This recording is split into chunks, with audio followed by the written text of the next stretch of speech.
자, 그러면 오늘 이제 역대하 13장부터 17장까지 같이 나누도록 하겠습니다.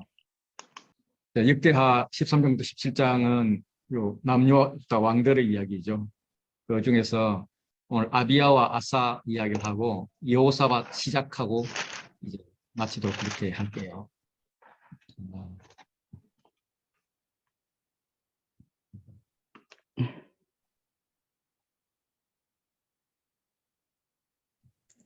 예, 13장은 아비야 이야기입니다. 아비야 이야기. 그리고 중심에 아비야의 이야기가 들어가 있는데 사실 이게 중심이 아니라 뭐 다른 게 중심일 것. 하고 싶은 이야기는 다른 데 있는 것 같아요. 아비야는 여호와가 나의 아버지시다. 야, 아비, 야. 우리말은 똑같은 것 같아요. 야는 이제 하나님이니까 아비, 야. 야가 우리 아버지야. 이런 말입니다. 그런데 열왕기에는 아비얌으로 해요. 얌, 아비얌. 15장 3절 보면 아비얌 이렇게 나오잖아요. 원래 그래서 이제 아비야가 맞냐 아비얌이 맞냐 여기에 대해서는 뭐 여러 가지 설이 있는데 그중에 몇 가지 말씀을 드리면 원래는 아비얌이었는데 얌의 우리 아버지는 얌이다 이런 뜻이잖아요. 그 얌이라는 게 고대 근동신화에서 바다의 신 얌이거든요. 그래서 그 이름이 좀 부정적이어서 역대기 저자가 이름을 아비야로 바꾼 게 아닌가 이렇게 보는 설이 하나 있고요.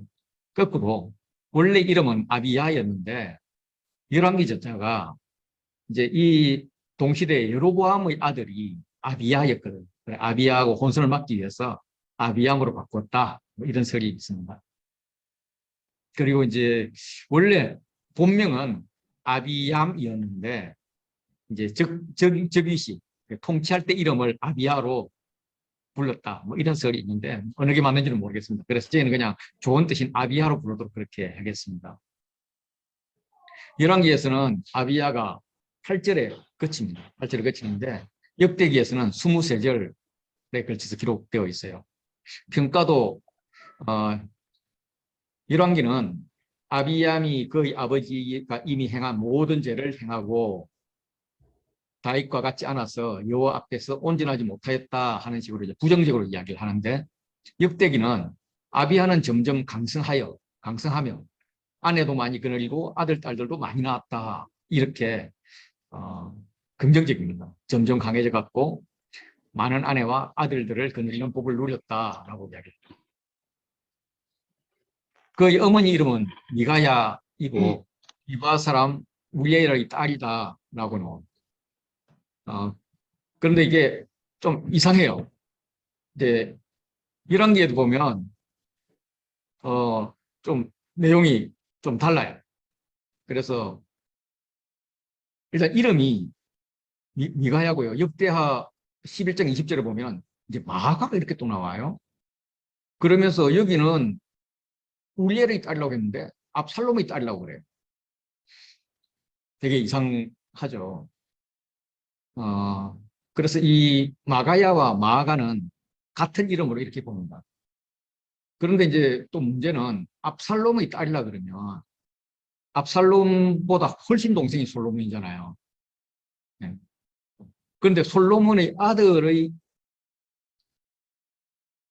아내가 되기는 나이가 좀 많은 것 같아요. 보통 왕보다 아내가 나이가 그것도 둘째 아내니까 나이가 더 적어야 되는데 그래서 압살롬의 딸이 아니라 압살롬의 손녀가 아닌가 이렇게 봅니다. 그래서 할아버지를 아버지로 이렇게 표현할 때가 많으니까 충분히 그렇게 표현한 것 같습니다. 사실 또 뭐 역대상 15장에도 보면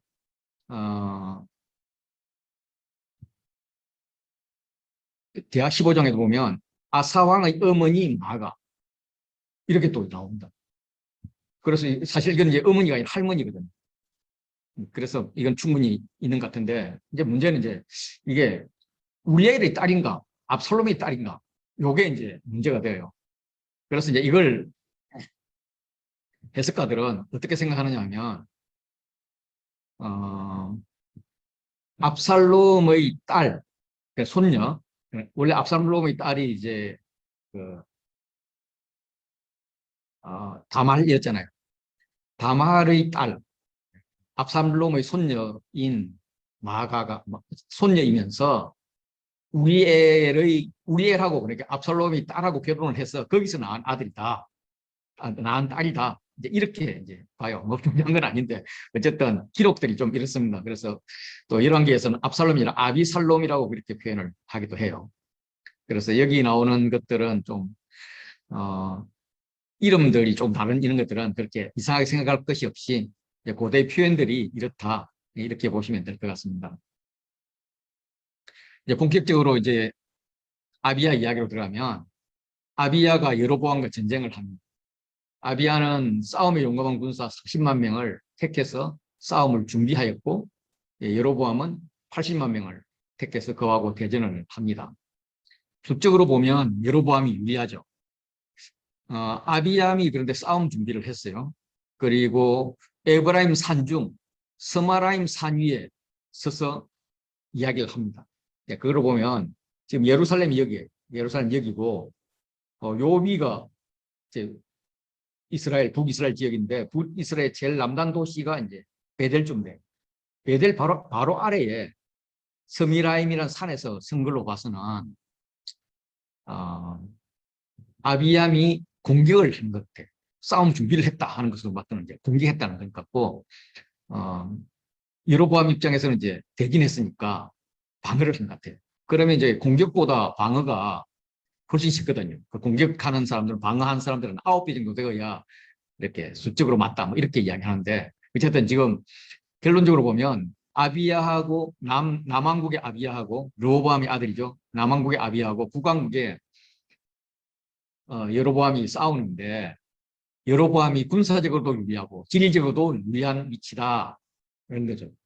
거기서 아비야가 여로보암과 이스라엘 무리들아 다 들어라 하면서 말로서 기선제압을 시도를 합니다.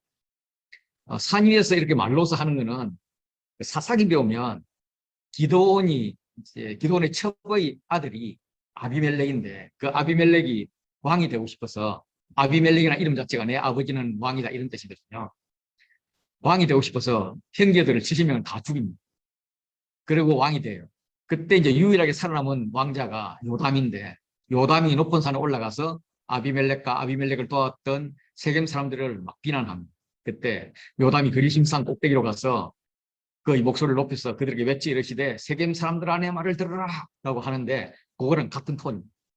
그래서 아비야를 요람에 여로보암을 아비멜렉에 비유를 합니다. 지가 왕이 되고 싶어 왕이 됐다.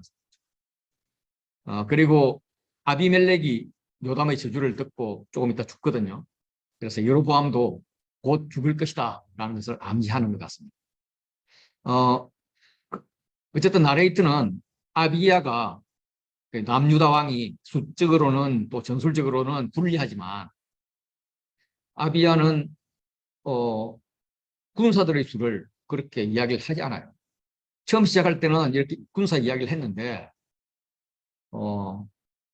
거기에 대해서 이야기하지 않고 누가 하나님 편인가 누가 하나님을 예배하는가를 가지고 승부를 하려고 합니다. 그래서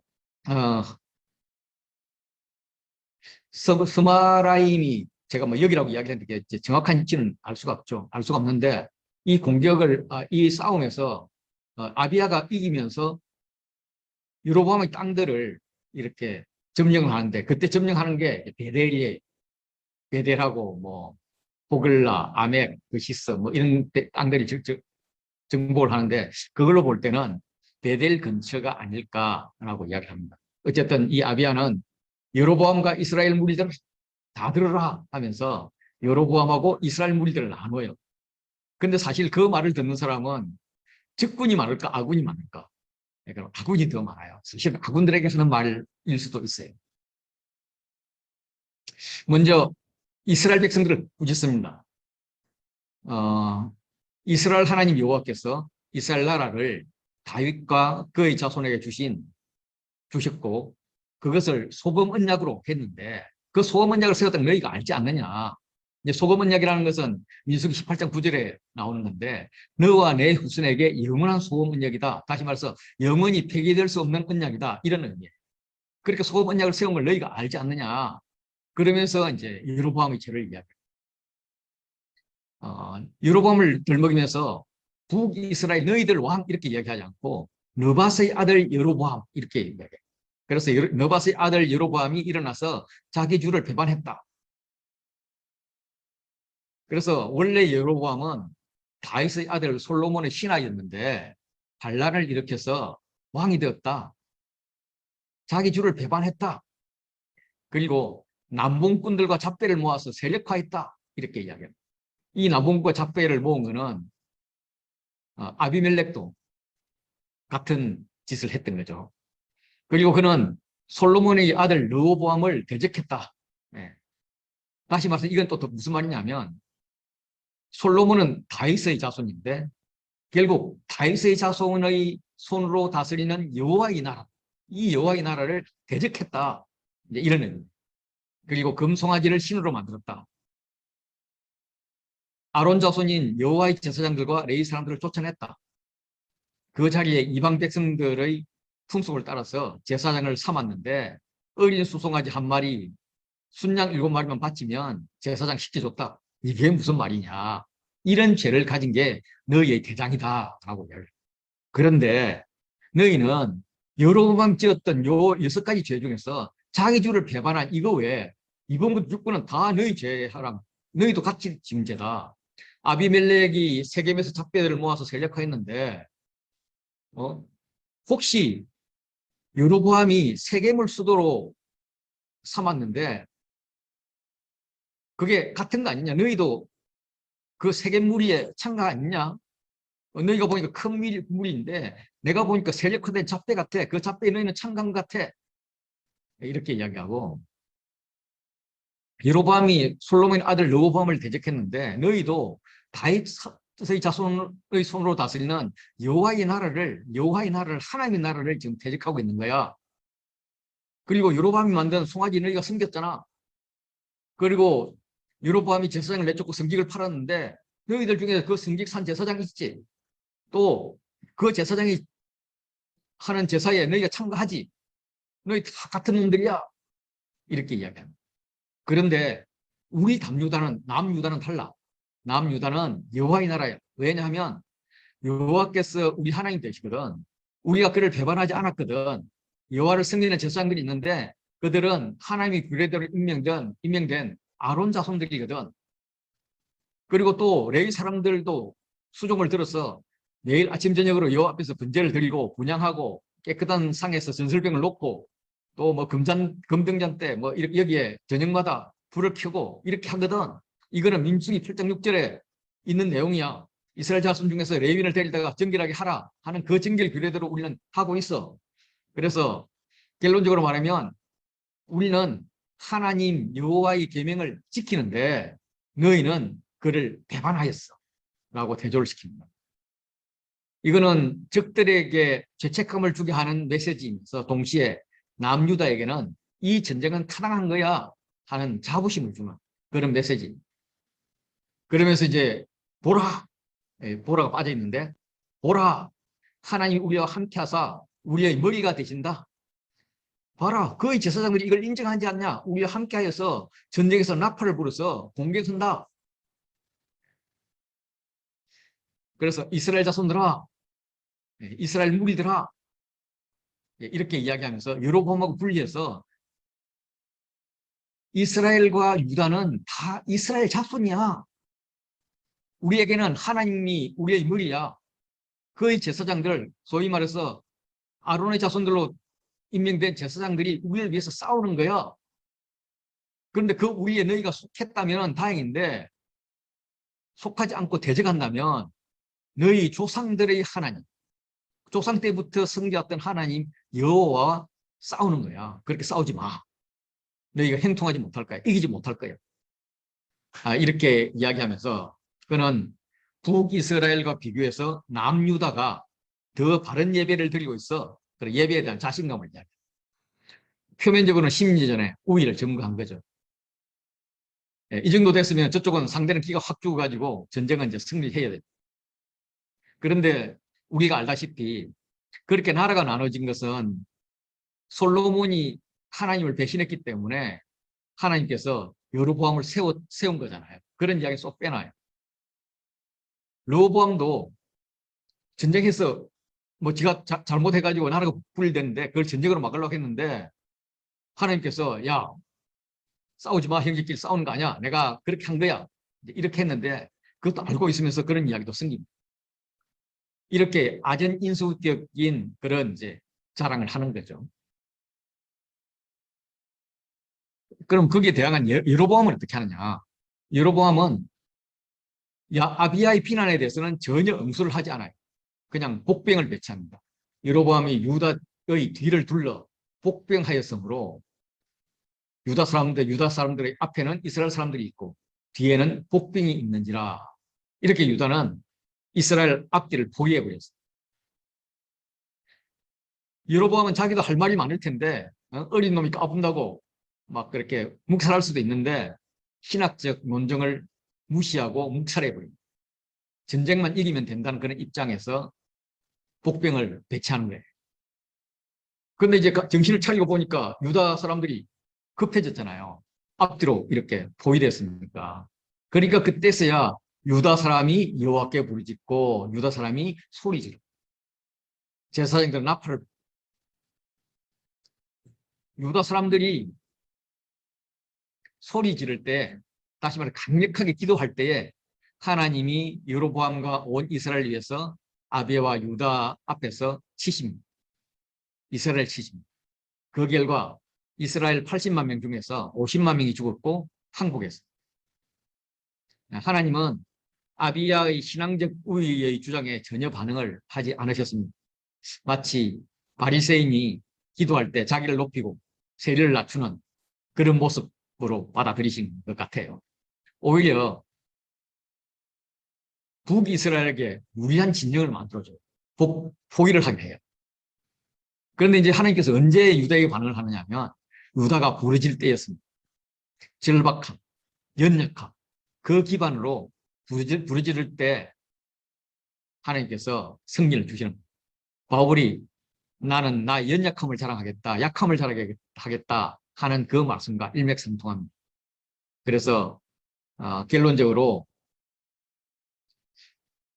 그때 이스라엘 자손이 항복하고 유다 자손이 이겼는데 그 이유가 뭐냐면 그들의 조상들의 하나님 여호와를 의지하였습니다. 라고 여호와께 예배하는 자신들의 업적을 의지한 것이 아니라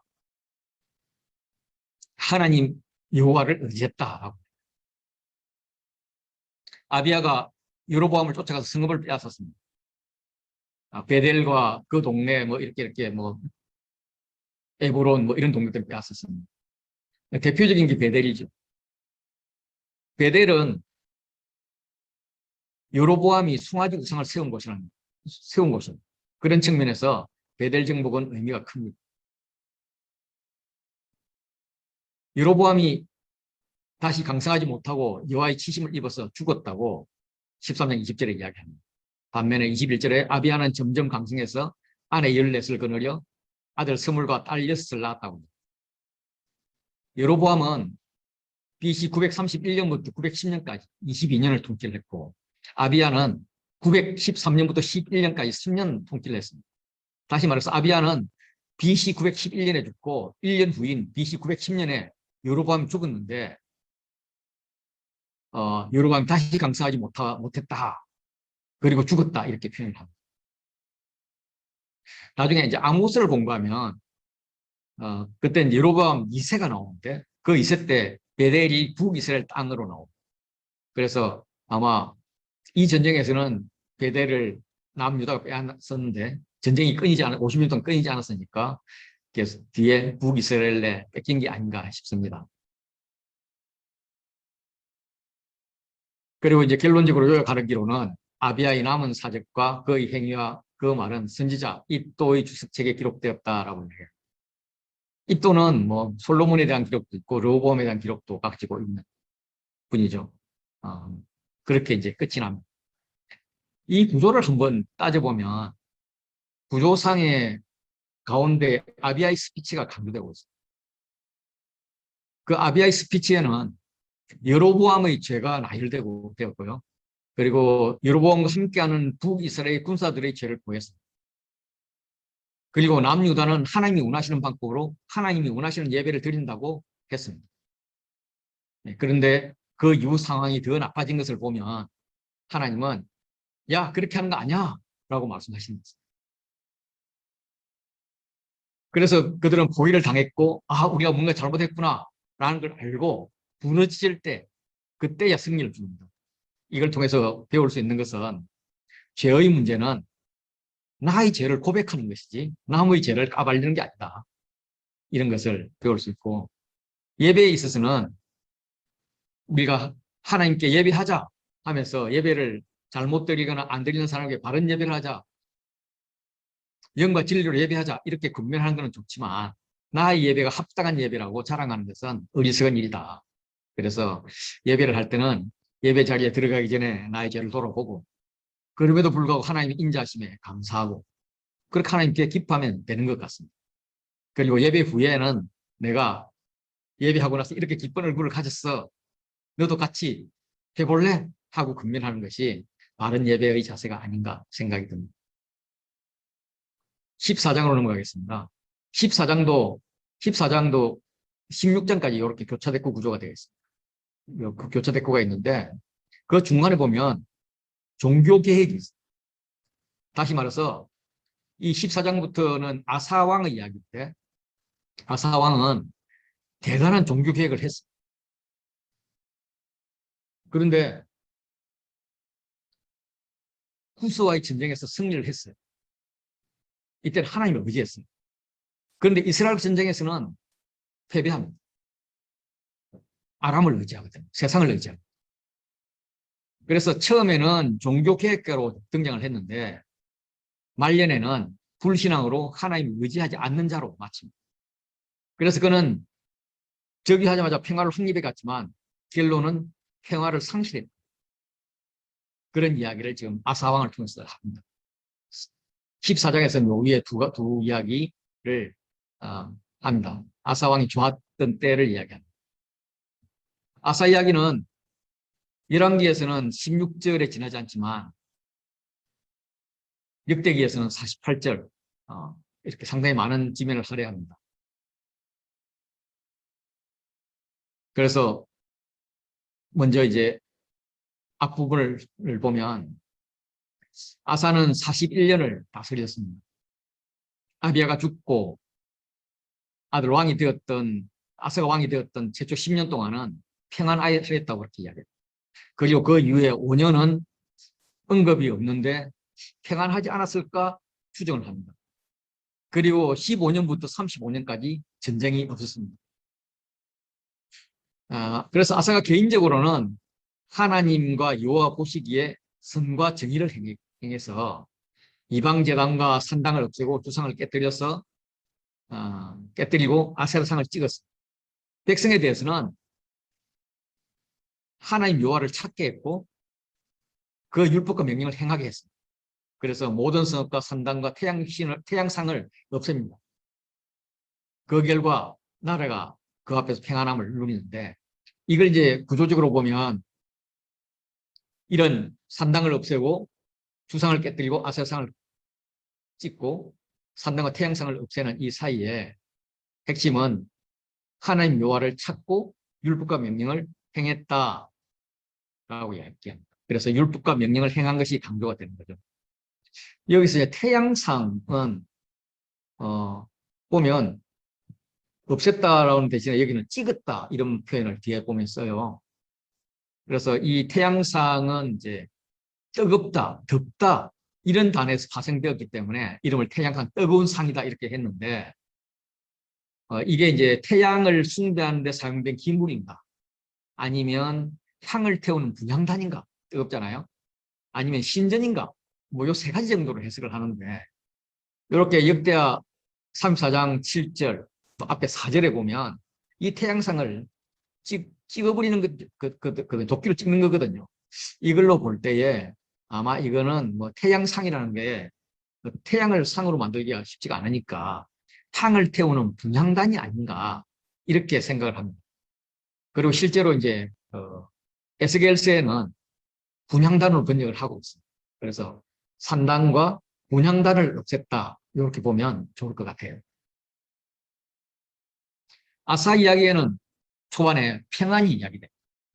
그래서 평안이 14장 5절에도 나오고 6절에도 이렇게 평안 이렇게 두 번이 반복이 되고 7절에도 평안이 나오고 평안 이렇게 나오잖아요. 여호와께서 아사에게 평안을 주셨으므로 그 땅이 평안하여 여러 해 싸움이 없는지라 그가 견고한 성읍들을 유다에 건축하니라 라고 합니다. 이걸 이제 원어대로 읽으면 그가 요새 성읍을 유다에 건축했다. 왜냐하면 그 땅이 평안했기 때문에. 평안했기 때문에 건축할 수 있었다는 거죠. 그리고 그와 함께 여러 해 싸움이 없었다. 왜냐하면 여호와께서 평안을 주셨기 때문이다. 다 여호와의 은혜라는 거죠. 이러한 평안을 유지하게 된 것은 아사가 일찍부터 여호와를 찾기를 강조했기 때문입니다. 그래서 아사가 일찍부터 유다 사람에게 이르기를 우리가 우리 하나님 여호와를 찾았으므로 이 땅이 아직 우리 앞에 있다. 우리가 이 땅에 쫓겨나지 않고 여기 있다. 그래서 우리가 이 성읍을 건축하고 주위에 성곽과 망대와 문빗장 뭐 이런 것들을 만들자. 다시 말해 건축하자라고 얘기합니다. 건축은 역대기에서 하나님께 받은 복입니다. 우리가 복 받은 것을 잘 표현하자. 그러면 또 우리가 주를 찾았으므로 주께서 우리 사방에 평안을 주셨다. 그래서 그들이 성읍을 형통하게 건축하였다라고 이야기합니다. 하나님을 찾는 행동은 하나님을 의지하고 그의 능력을 인정하는 그런 태도에서 나옵니다.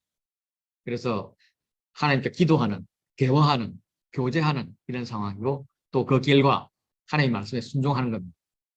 여호와를 찾았다 하는 것은 실제로도 이렇게 두 번이나 나오잖아요. 이런 식으로 아사 이야기에서 많이 나옵니다. 4절도 나오고 15장에는 뭐 한 5번 정도 나와요. 16장에도 나오고 이렇게 많이 나옵니다. 그래서 하나님은 하나님을 찾는 유다에게 땅도 주시고 평안도 주셨어요. 그래서 그 땅에 유다는 건축을 할 수 있었던 거예요. 이 왕들이 국방과 관련된 건축은 항상 업적으로 평가를 받고 있습니다. 군대도 40만에서 58만 명으로 늘어났습니다. 유다는 수비군으로 큰 방패와 창 잡는 자가 30만 명, 또 베냐민 쪽에서는 공격분들, 작은 방패를 잡으면서 활 당기는 자가 28만 명이었다고 합니다.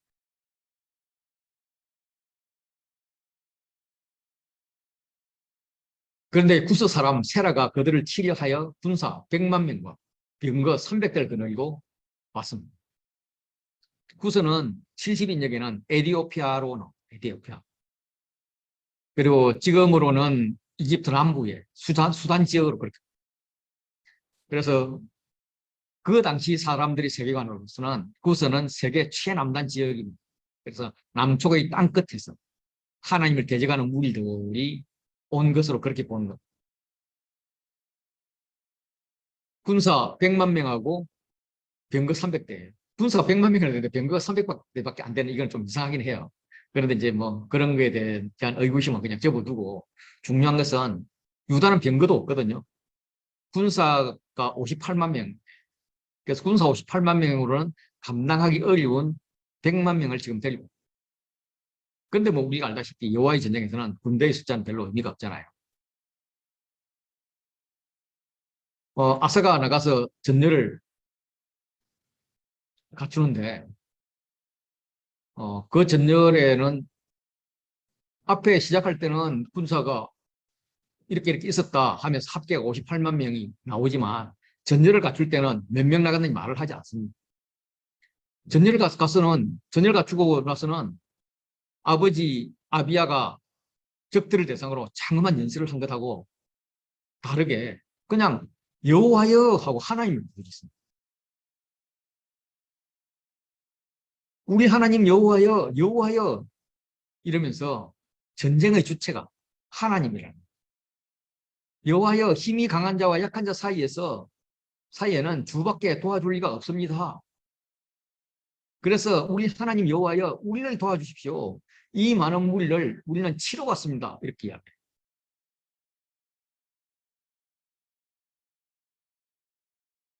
지금 적들이 쳐들어왔어요. 쳐들어왔는데 그게 대응해서 나가는데 하는 말은 우리가 구수군대를 치러 왔다고 그래요.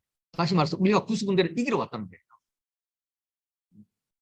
규모로 보면 소위 말하는 애국과 전쟁하는 거거든요. 구스와 전쟁하는 우리는 애국과 전쟁하는 이스라엘 통째로도 아니고 남유다는 전쟁에 이길 수가 없어요. 군사적으로는. 그런데 이게 여호와의 전쟁이기 때문에 이길 수가 있는 거예요. 그래서 하나님 이것은 여호와의 전쟁입니다. 그래서 우리는 이기러 왔다니까요. 그래서 하는 말이 우리가 주를 의지합니다. 주의 이름을 의탁합니다. 그래서 이 많은 무리를 치러왔기 때문에 여호와여 주는 우리 하나님 아닙니까? 그래서 하나님께서는 사람과 주의 싸움을 하십시오. 그래서 당연히 사람이 이기지 못하게 하십시오. 라고 이야기합니다. 전쟁은 사람과 하나님의 전쟁이라고. 즉 아사는 여호와의 전쟁을 지금 수행하고 있다. 그래서 치러 왔다라고 이야기합니다. 그래서 하나님께서 이제 알아서 하십시오. 치십시오라고 이야기하는 거고 그 결과 하나님께서 구슬을 치십니다. 계속 치다가 반복이 돼요. 구스 사람 세라가 그들을 치려 왔는데 거꾸로 아사가 우리가 이 많은 무리를 치러 왔습니다. 그랬더니 여호와께서 구스 사람을 칩니다. 그리고 구스가 도망갔죠. 아사와 군대는 구스를 추격해서 그랄까지 갔어요. 아사 군대의 무리가 거의 모든 성읍을 치고 또 짐승 짓기는 천막도 쳤습니다. 그래서 많은 전리품을 얻어옵니다. 노력한 물건이 매우 많았고 많은 물건을 노력하고 있고 양과 낙타를 많이 끌고 왔다고 많은 전리품이 많다는 것은 큰 승리를 했던 거예요. 아사는 군사적인 열세도 불구하고 하나님을 찾고 기도함으로써 하나님의 도움을 얻어서 전쟁에서 승리하고 많은 전리품을 얻은 것입니다.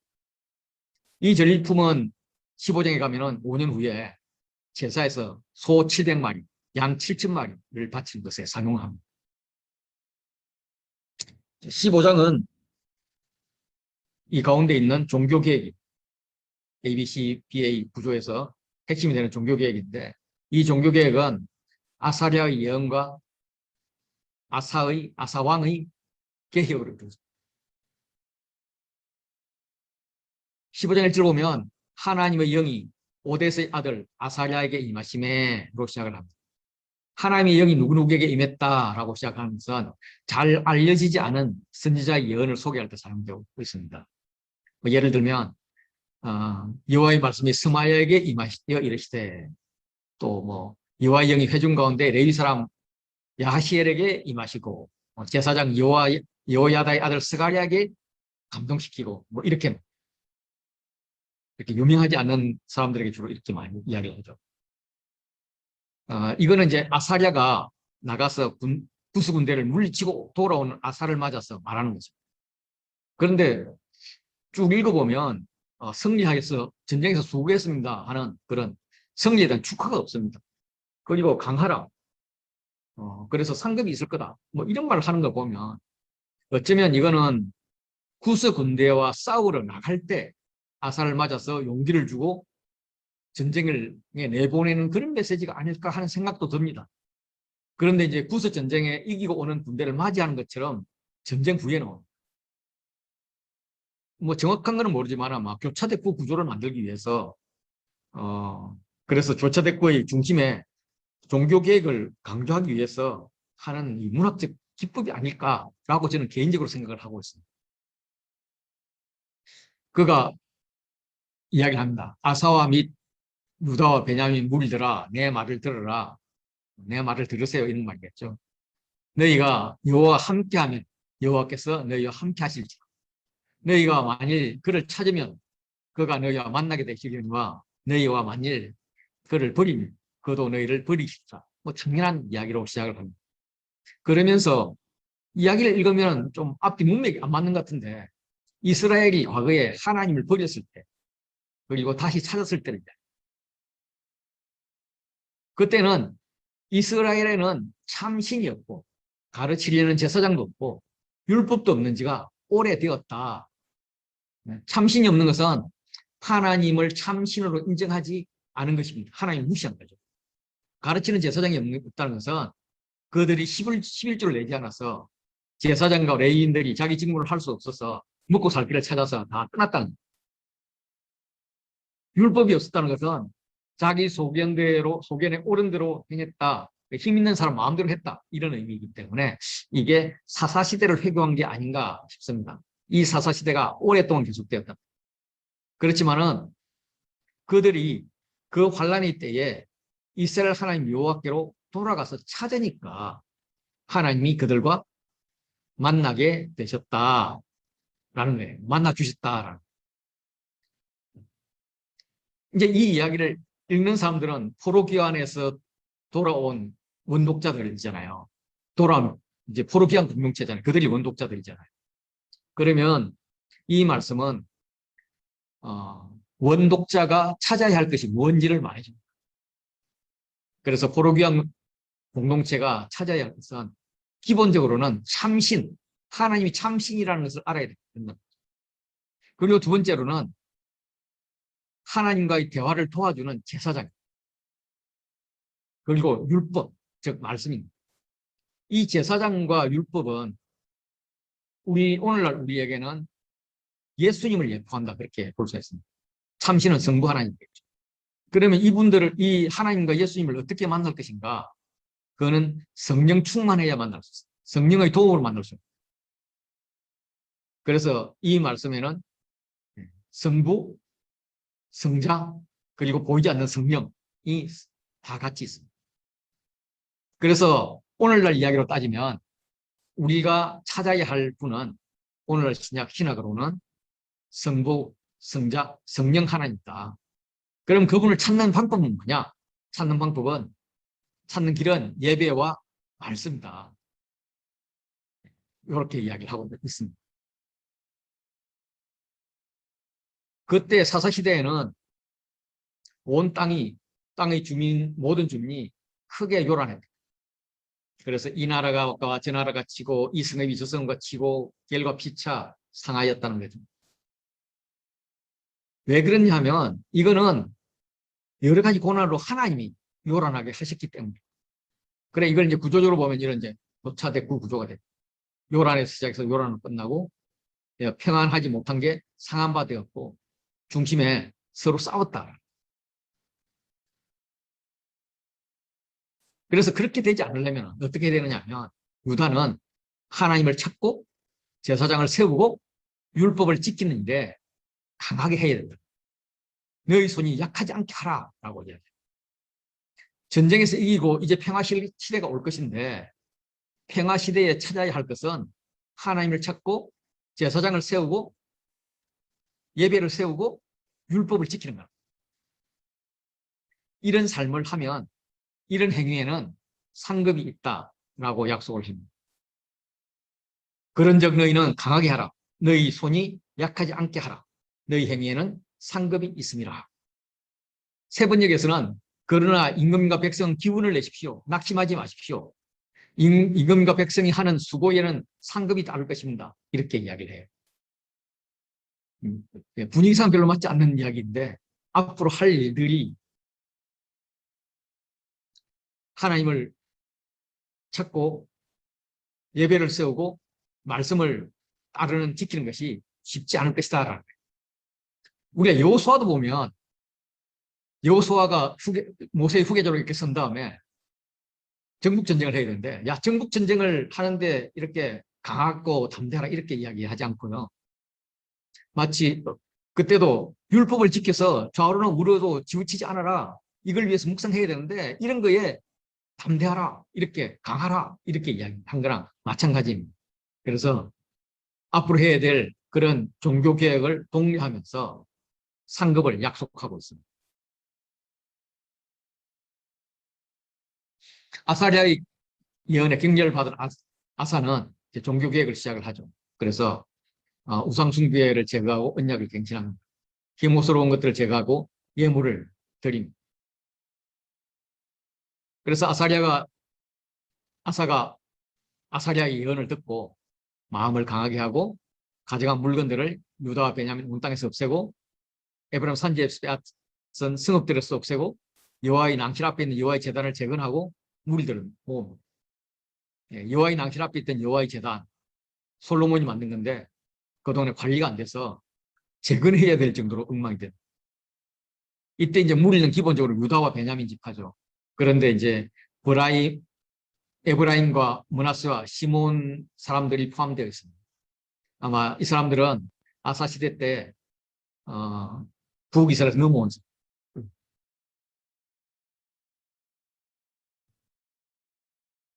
이는 이스라엘 사람들이 아사의 하나님 여호와께서 그의 하나님 하심을 보고 아사에게로 돌아온 자가 많았습니다. 이렇게 이야기를 합니다. 르호보암 때도 돌아온 자가 많았었어요. 그래서 3년간 부흥을 했었는데 여로보암 때는 상대인 여로보암의 죄로 인해서 유다로 돌아온 자가 많았어요.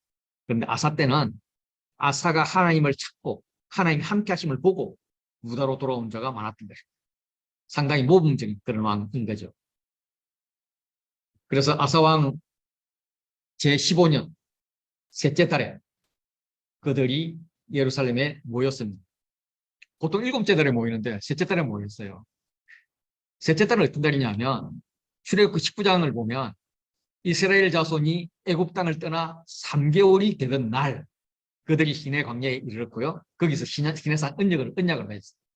다시 말해서 셋째 달은 시내산 언약이 있었던 거죠.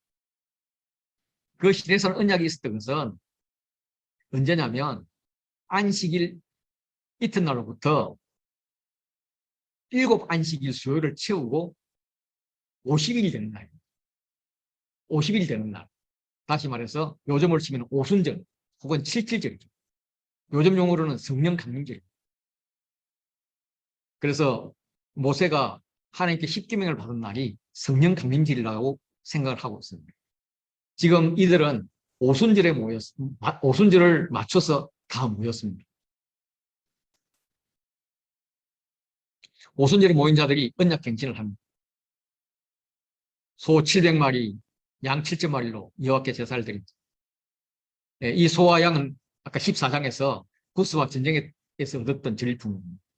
전쟁이 끝난 지 5년이 지났는데도 이렇게 많은 재물을 드렸다 하는 것은 당시에 굉장히 많은 노력이 있었다, 전리품이 많았다라는 거죠. 하나님 입장에서는 이미 5년 전부터 준비하신 거예요. 아까 우리 찬양에도 나왔지만 여호와 이레 또 마음을 다하고 목숨을 다하여서 조상들이 하나님 여호와를 찾기로 약속을 합니다.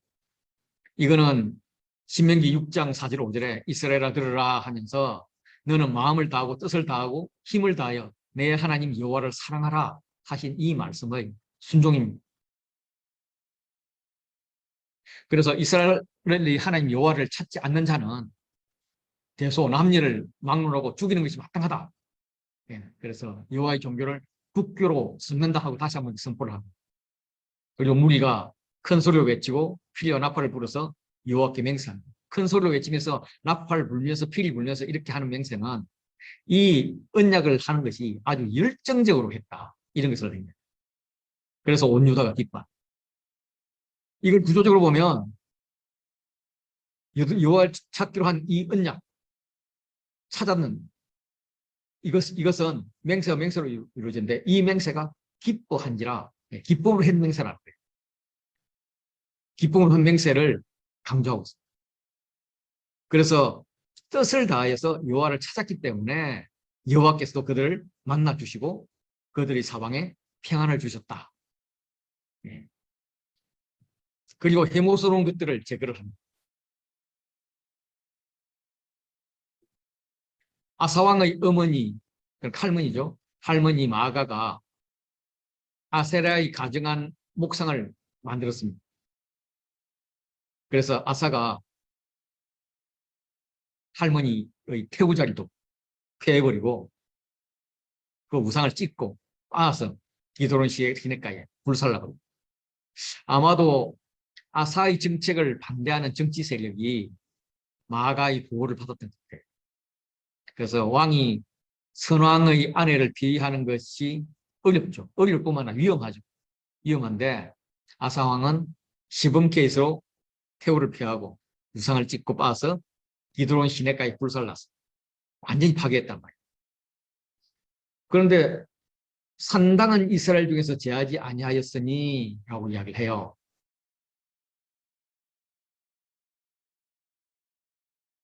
그런데 14장에서는 이방 제단과 산당을 없애고 주상을 깨뜨리며 아세라상을 찍었다 이렇게 표현을 또 하거든요. 그래서 이게 산당을 제거하지 않았다 하는 게 무슨 뜻인가? 여기에 대해서는 두 가지로 해석을 합니다. 앞에는 이제 이방 산당들을 좀 많이 제거를 했다는 거죠. 했는데 이제는 신경 쓰지 않는다. 다시 말해서 산당 따위는 신경 쓰지 않고 무시했다 라는 거죠. 또 다른 해석은 화이불씨를 남겼다. 중요한 것은 아사의 마음이 일평생 온전하였다. 이스라엘 중에 산당을 제하지 않았지만 마음이 평정했다. 오케이? 이거는 상당히 바람직한 자세인 것 같습니다. 산당 같은 것은 내 신경 쓰지도 않아. 무시해. 그렇지만 내 마음은 주를 향해 있어. 이런 거 아주 괜찮은 거죠.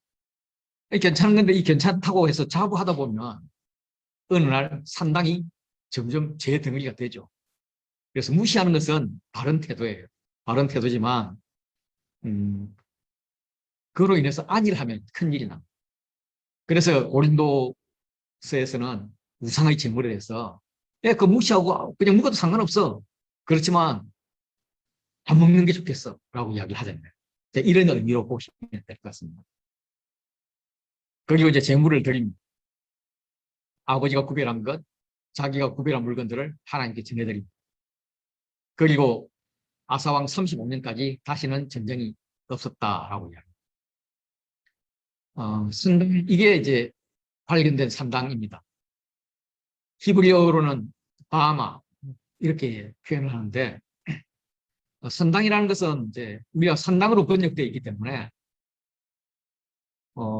높은 산에 있는 어떤 뭐 제당 그래서 언덕에 있을 것으로 생각을 그 높은 산이나 언덕이 요즘 같으면 절이나 또 그 암자같이 있을 것으로 그렇게 생각을 했는데 막상 이제 이스라엘 그 유적들을 이렇게 찾아보니 그게 아니라 성읍 입구에 있는 입구에 이렇게 단을 좀 높게 쌓아가지고 그 위에다가 제사를 드릴 수 있도록 뭐 이렇게 신상을 올려놓거나 제사 의식을 할 수 있도록 제물을 올려놓는 이런 곳이다라는 거죠.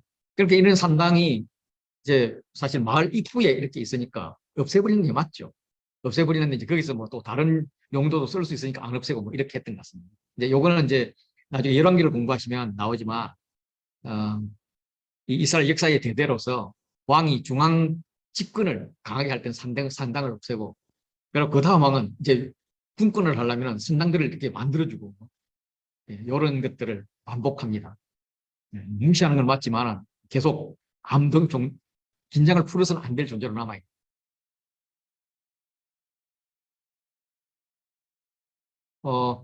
그리고 이제 바알 이야기가 나오는데 바알 이야기는 이제 이런 우가리 문서에서 발견이 됐는데요. 이 우가리 신화에서는 바알이 최고신이 아니라 엘이라는 신이 창조의 신, 그가 바다의 신 아세라하고 결혼을 해서 많은 신들을 낳았어요. 지금 이제 아까 이제 아세라 이야기 다 없앴다 그러잖아요. 그래서 그 중에 하나가 바알하고 아스다롯이에요. 그 위에는 아세라하고 아스다롯이 막 헷갈려요. 그래서 요게 아스다롯인지 아나신지 아사라인지 막 헷갈려요. 헷갈리는데 바알은 일단 여기 망치를 들었는데 여기 전쟁의 신. 그리고 여기 왼손에 든 거는 번개의 번개. 번개는 이제 비 올 때 내리는 거잖아요. 그래서 이거는 비의 신, 농사의 신. 그래서 바알은 전쟁과 농사의 신이고 풍요의 신. 그 당시 전쟁은 가장 그 부를 획득하기 쉬운 방법이었고요. 또 농사는 정상적인 방법. 근데 가나안 지방이 이제 무기가 굉장히 뚜렷하거든요. 그래서 거주민들에게는 비가 대단히 중요했어요. 풍요와 다산을 숭배하는 그런 경향이 있었기 때문에 최고의 신 엘보다는 바알의 존재가 더 존경을 받았다. 그래서 신화에 의하면 엘은 바알에 대해서 기분 나쁘게 생각합니다. 그래서 아주 냉담한 반응을 보이고 바알을 막 죽이려고 하죠. 그래서 이제 바알의 적대적인 야함이나 모트가 나와서 바알을 죽입니다. 그러면 또 아스타롯이 가서 살리고 뭐 이런 것들을 막 하면서 반은 죽어 있고 반은 살아 있고 뭐 이런 신화들이 많고 이때 나오는 바알이고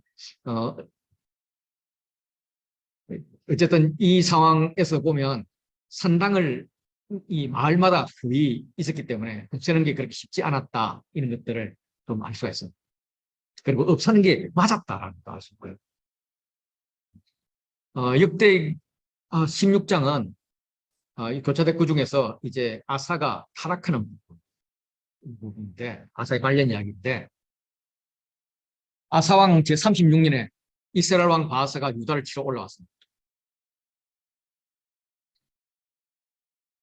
바하사는 아사왕 3년에 북이스라엘 여로보암 뒤를 이어서 나다방을 중이고 왕이 되었습니다. 그래서 유다왕 3년에 왕이 되었고요.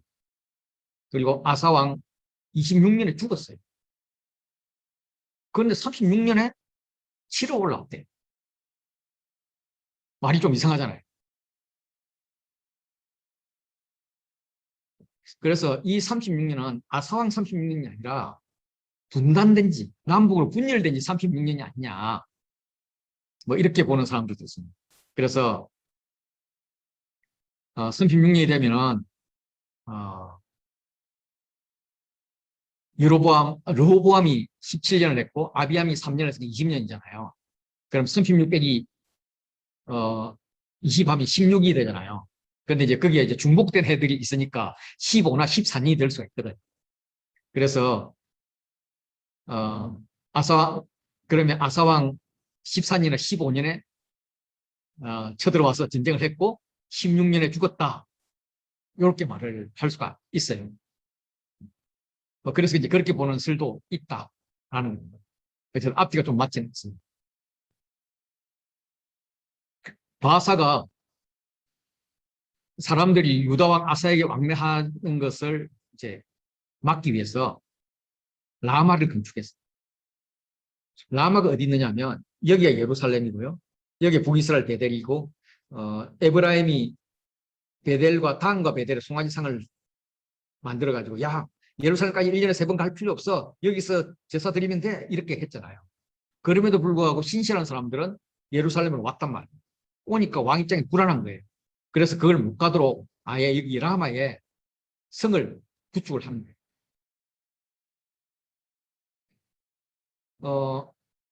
이거는 라마의 성을 구축하는 것은 남북으로 있는 이 길을 막는 것이고요. 요게 조금 더 나와갖고 옆에 베토론이 있는데 여기까지 정복을 하면은 좌우 동서로도 이렇게 막는 아주 군사적 요충지예요. 그래서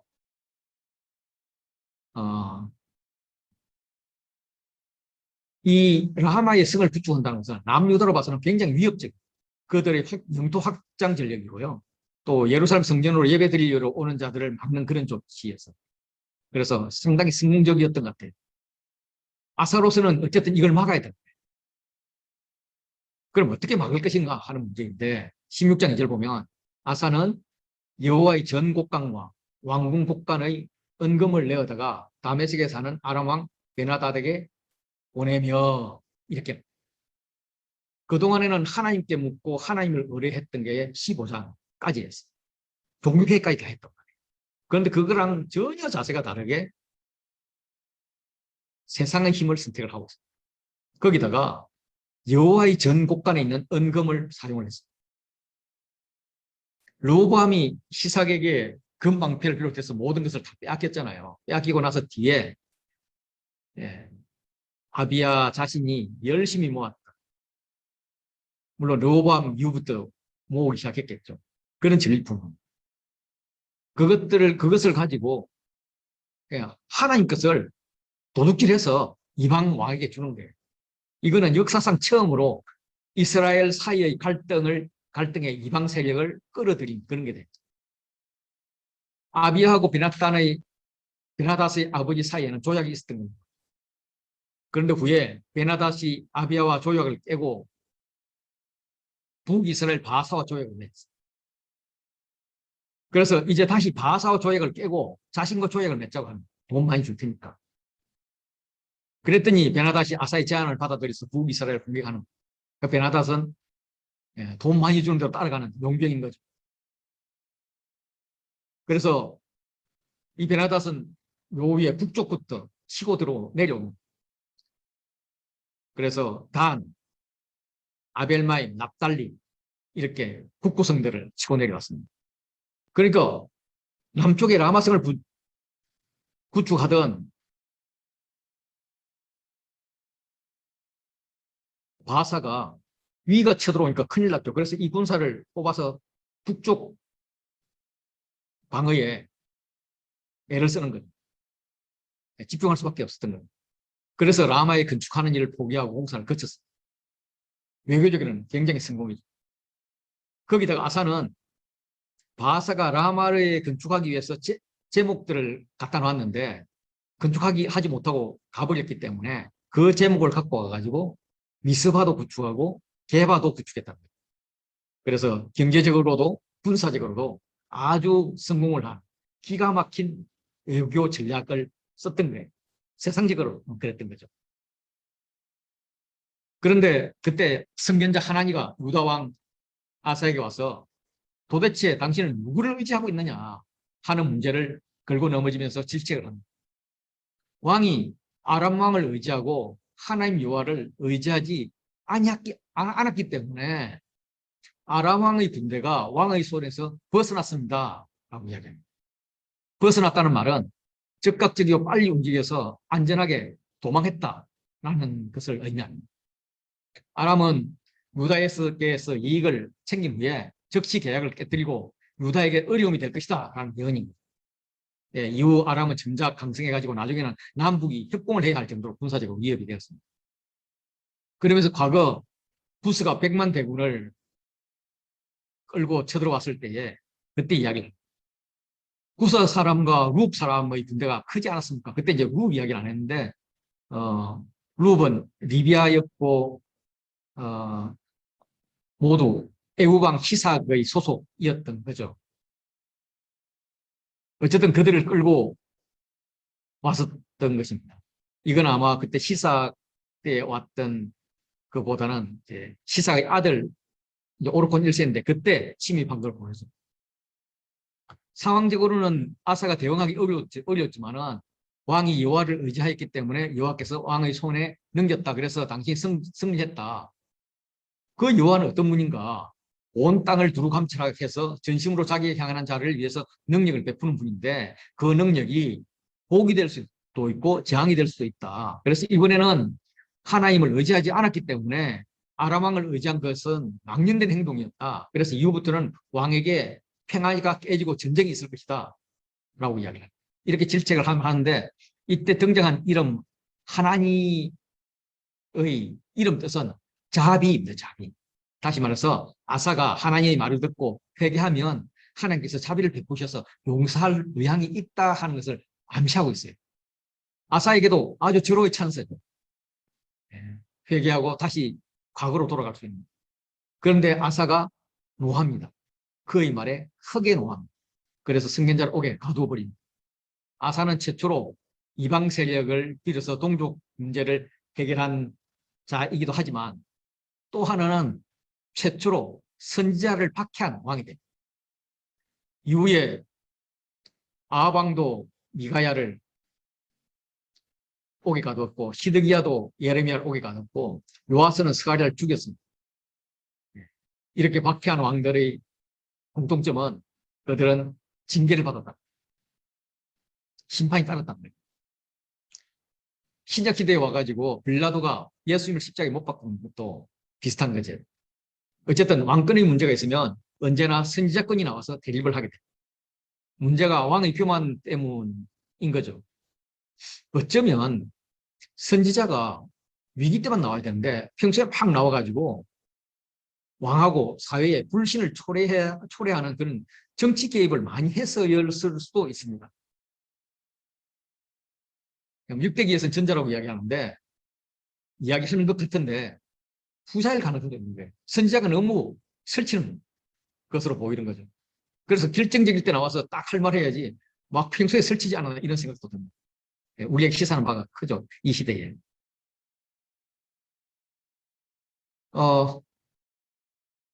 선견자를 옥에 가두었을 뿐만 아니라 그때 백성 중에 몇 사람을 또 학대했다고. 자기 백성을 공개적으로 학대한 최초의 왕.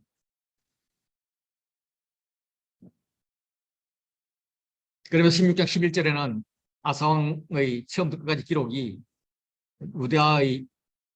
유다와 이스라엘 11개에 기록되어 있다라고. 아사왕에 대한 기록이 양이 되게 많았겠죠. 41년이나 통치를 했으니까. 그런데 역대기 저자는 하나님께서 아사에게 준 마지막 기회를 응한 12절 보시면 아사가 왕이 된 지 39년에 그의 발이 병들어 매우 위독했다라는 거죠. 발에 병이 들었다는 것은 정확하지는 모르지만 성병으로 그래요. 보통 발이 그런 성기에 대한 완곡 표현이니까. 아마 아사는 선지자 하나니를 옥에 가두고 백성의 반대에 부닥치면서 백성을 무력으로 삭대하는 그런 과정에서 교만하기도 했지만 또 한편으로 양심이 살아날 때마다 괴로워서 술 마시고 방탕했던 쪽으로 갔던 것 같습니다. 그래서 그 결과 아주 위독한 병, 고칠 수 없는 병에 걸렸던 것 같아요. 이게 이제 선지자 하나니를 박해한 심판이라고 봅니다. 그렇지만 또 그게 위기였지만 기회였죠. 왕이 이제는 누굴 찾을지 이 문제가 다시 대두됩니다.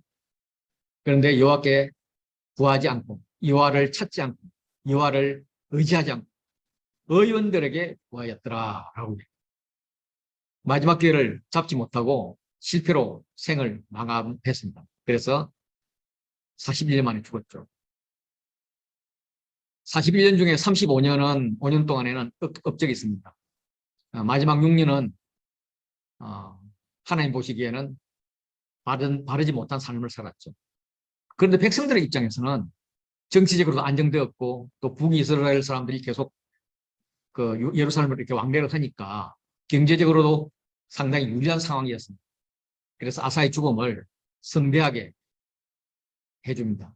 그래서 다윗성에 자기를 위하여 파두었던 묘실에 무리가 장사를 하는데 그의 시체를 법대로 만든 각양, 향재료를 가득 채운 상에 두고 또 그것을 위하여 많이 분양하였더라. 이렇게 아사 이야기가 끝이 납니다. 자, 그러면 17장 조금 나누도록 하겠습니다. 여호사밧은 35세의 왕이 되어서 25년간 다스렸습니다. 25년 중에 첫 3년은 아버지 아사가 발에 병이 걸려서 공동 통치를 했고요. 마지막 6년은 아들 여호람과 공동 통치를 했습니다. 그 통치하는 중에 북이스라엘과 연맹을 했습니다. 나라의 규모나 북이스라엘 왕들과 주고받는 대화를 보면 거의 속국 역할을 했습니다. 여호사밧 이야기는 역대기에는 102절 아주 많이 나오죠. 많이 나오는데 11기에는 실제로 왕상 22장 41절부터 50절까지 10절밖에 안 나오고요. 부수적으로 아합 이야기에 따라 나오고 요람 이야기에 따라 나오는데 다 합해도 한 50절, 51절 정도가 됩니다. 그래서 크게 교차됐고 구조로 이렇게 되어 있는데 먼저 통치업 이상의 부분은 율법을 가르치는 것과 정책 군사적 위상을 이야기하게 됩니다. 먼저 전반적으로 소개를 하면은 아사 뒤를 이어서 왕이 된 여호사밧이 처음으로 한 것은 스스로 강하게 한 것입니다. 스스로 강하게 했다는 말은 왕권을 확고히 했다, 왕권을 세웠다는 거예요. 이어서 북이스라엘의 침입을 대비해서 성읍들을 요새화합니다. 2절 보면 경관 성읍에 군대를 주둔하고 유대 땅과 에브라임 성읍에 영문을 두었다라고 하는데 이 영문을 두었다 하는 이 영문은 그냥 수비대, 성읍의 군대를 주둔시킨 것, 그 공동번역에서는 주둔군, 뭐 이렇게 번역하고 있습니다. 그렇게 보시면 되겠고, 역대기 왕들은 지금 계속 나온 게 왕들의 건축 사업을 하나님의 축복으로 간주했습니다. 그래서 이렇게 영문을 두고 경법 성읍을 만들고 이런 복을 받은 거죠. 무엇보다도 여호와께서 여호사밧과 함께 하셨습니다. 여호사밧과 함께 하셨던 것은 다윗과도 함께 하셨고요. 솔로몬과도 함께 하셨죠. 그리고 하나님이 아비야하고도 하나님이 우리와 함께 하사 이렇게 말 그리고 아사 왕에게도 여호와께서 그와 함께 하심을 보고 사람들이 아사에게로 돌아오는데 역대기 지금 여호사밧까지 왕들 중에서 르호보암만 지금 하나님 함께 하셨다는 게 빠져 있습니다. 하나님께서 여호사밧과 함께 하신 이유는 이런 교차대국 구조로 이야기를 해요. 함께 하시고 함께해서 견고하게 하셨는데 그것은 다윗의 처음길로 행했고 하나님께 구했다. 바알에게 구하지 않았다 하는 것을 강조하고 있습니다. 그래서 아버지 아사가 말년에 실패했던 것은 누구를 의지하느냐, 누구에게 구하느냐, 누구를 찾느냐 하는 것이었습니다. 그래서 이 구하는 문제를 성공한 거죠. 바알들에게 구하지 않고 하나님께 구했다. 그의 계명을 하나님의 계명을 행하고 이스라엘의 행위를 따르지 않았다라는 것입니다. 선대왕 여로보암, 또 아비야, 그리고 동시대 북이스라엘 왕이었던 아합이나 아하시야, 그들은 우상 숭배를 했는데 그걸 따르지 않았다는 이야기죠. 실제로 북이스라엘과 협력 외교 관계를 가지면서 거의 소국처럼 있었는데 그들의 행위를 따르지 않은 것은 대단한 신앙인 거죠. 대단한 내공이 있었던 거죠. 다윗의 처음 길을 따랐다는 것은 의미가 있는 것 같습니다. 다윗이 했던 후반의 실수를 하지 않고 끝까지 갔다. 그래서 다윗의 여호와에 대한 신실함만 따라서 그 길을 갔다. 그 결과 여호와께서 나라를 그의 손에서 견고하게 했고 또 재밌는 것 중에 하나가 유다의 무리가 여호사밧에게 예물을 드려요. 나라에 힘이 있을 때 이방 민족이 이스라엘 왕에게 예물을 가져오는 것은 흔히 있는 일이에요. 그런데 백성이 스스로 왕에게 예물을 가져온 것은 여호사밧 때가 유일합니다. 그 결과 국의 영광이 있었는데 그는 이 다윗의 처음 길 여호와의 길을 걸을 때 전심으로 걸었다고 이야기합니다. 이걸 직역하면 그의 마음이 여호와의 길에서 용기가 있었다라고 되죠. 그러니까 그는 용기를 내어서 여호와의 길을 걸었다는 거예요. 반대 세력의 저항이 거셈에도 불구하고 유다에서 산당과 아세라 목상들을 제거한 것입니다. 여호사밧은 우상을 금하고 제거한 그 빈자리를 가만히 내버려 두지 않고 율법으로 채웠습니다. 그가 왕위에 있은 지 3년, 다시 말해서 아버지 아사와의 공동통치가 끝나고 자기의 단독 통치에 들어갔을 때 그때 방백과 제사장들과 레위 사람들을 보내서 백성들에게 율법을 가르치게 합니다. 그래서 보내고 가르치게 하고 보내고 보내었더니 가르치되 가르쳤더라. 이렇게 재미있는 대꾸를 구조를 가지고 있으면서 가르쳤다. 보내서 가르쳤다 하는 것을 강조하고 있습니다. 보냄을 받은 자는 방백들이 5명 나오고 레위 사람이 9명 나오고 제사장이 12명 나옵니다. 그래서 방백들은 이제 평신도로라면 5명, 이제 모세오경 같은 완전수가 되는데 레위 사람하고 제사장을 합하면 11명이거든요. 좀 앞뒤가 이제 수가 좀 10명도 아니고 12명도 아니고 좀 애매해요. 그래서 요 레위인들 명단을 쭉 보면 마지막에 아도니아와 도비야 그리고 도바도니아 이렇게 나오는데 이 도바도니아가 도비야 플러스 아도니아를 실수로 쓴 게 아닌가. 이렇게 보고 이 도바도니아를 목록에서 제외를 그래서 완전 종교 지도자도 신명이다 이렇게 이야기를 하고 있습니다. 어쨌든 이 레위인 제사장들의 역할은 제사를 돕는 것도 있지만 율법을 가르치는 거죠. 그래서 이들의 역할을 상상해 보면 레위인과 제사장들은 율법을 가르쳤고 방백들은 레위인과 제사장들이 가르칠 수 있도록 행정 체제를 정비하고 지원하고 감시하는 역할을 한 게 아닌가 이렇게 생각합니다. 이렇게 여호사밧이 레위인들을 택해서 제대로 역할을 하게 했죠. 이거는 여로보암의 정책과는 대조를 이루는 거죠. 여로보암은 제사장과 레위인들이 직분을 행하지 못하게 했던 거죠. 아버지 아사는 율법과 명령을 행하도록 이제 명령했던 수준이었다면 여호사밧은 율법을 가르치게 합니다. 그래서 온 유다 백성이 말씀으로 무장하게 된 아주 획기적인 계기를 마련했다고 그렇게 봅니다. 그래서 여호와께서는 주변국에 하나님에 대한 두려움을 줘서 유다는 공포의 대상이 됐습니다. 주변 민족은 유다에게서 여호와의 두려움을 보고 감히 싸우려는 시도를 하지 못했다고 합니다. 그 두려움은 여호사밧에 대한 두려움이 아니죠. 하나님에 대한 두려움이죠. 그래서 유다 백성이 왕에게 예물을 드린 데 이어서 블레셋 사람들도 예물을 드리고 조공을 바칩니다. 아라비아 사람들도 조공을 바치죠.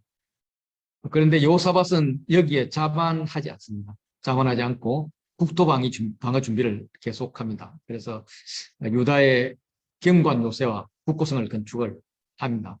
계속 말씀드리지만 건축은 하나님 주신 복입니다. 외부의 다른 성읍을 정복하는 거나 마찬가지인 거죠. 그리고 예루살렘에게 크게 용맹스러운 군사들을 뒀습니다. 그래서 유다에 속한 천부장은 뭐 이런 사람이 나오고 베냐민에 속한 사람 이런 사람이 나오는데 여기 특히 이제